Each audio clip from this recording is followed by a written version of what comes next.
अभी 2-3 दिन पहले ही संदीप सर ने अपने YouTube चैनल पर उनकी चलाई गई बिजनेस मास्टरी सीरीज के एक एपिसोड के ऊपर खूब सारी कंट्रोवर्सी बटोरी। जहां एपिसोड के दौरान दो युवक अपने साथ हुए फ्रॉड के बारे में उनसे कुछ बातें साझा कर रहे थे।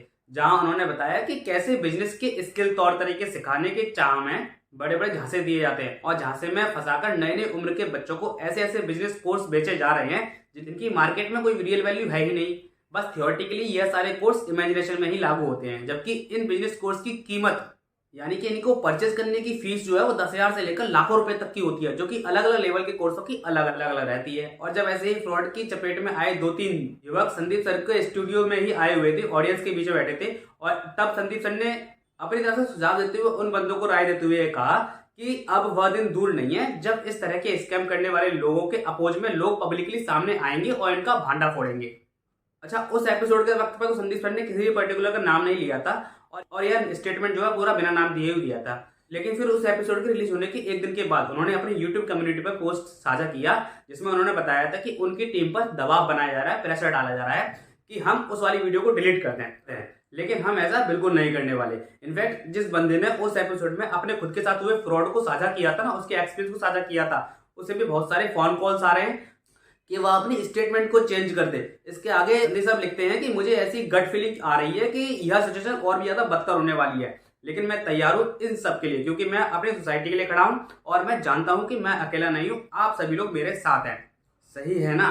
अभी तक तो संदीप सर ने किसी इंडिविजुअल का नाम लेकर जिक्र नहीं किया था, लेकिन अभी एक दिन पहले एक और पोस्ट उनकी यूट्यूब कम्युनिटी पर साझा किया गया है, जिसमें लिखा था कि मेरे प्यारे डैश डैश, एक तरफ से आपने मेरी टीम को लीगल एक्शन की धमकी दी, मैंने आपकी कॉल रिकॉर्डिंग सुनी, और दूसरी तरफ से आपने मेरे घर पर अपने एम्प्लॉयज को भेजा, वो भी एक बार नहीं बार बार।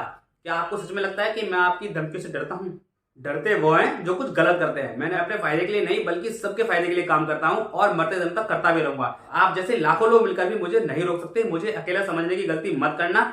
पूरी YouTube कम्युनिटी मेरे साथ है। सारे YouTube पर छोटे से छोटे और बड़े से बड़े अब आपको खुलकर एक्सपोज करेंगे, आपका नाम लेकर आपके डैश डैश बिजनेस के बारे में खुलकर बातें करेंगे। इसको फ्रीडम ऑफ स्पीच कहते हैं। उनका वीडियो डिलीट करवाओगे, एक डिलीट होगा, हजारों वीडियोस और बनेंगे। पब्लिक से कोई नहीं जीत सकता है, फिर चाहे वह CM या PM ही क्यों ना हो।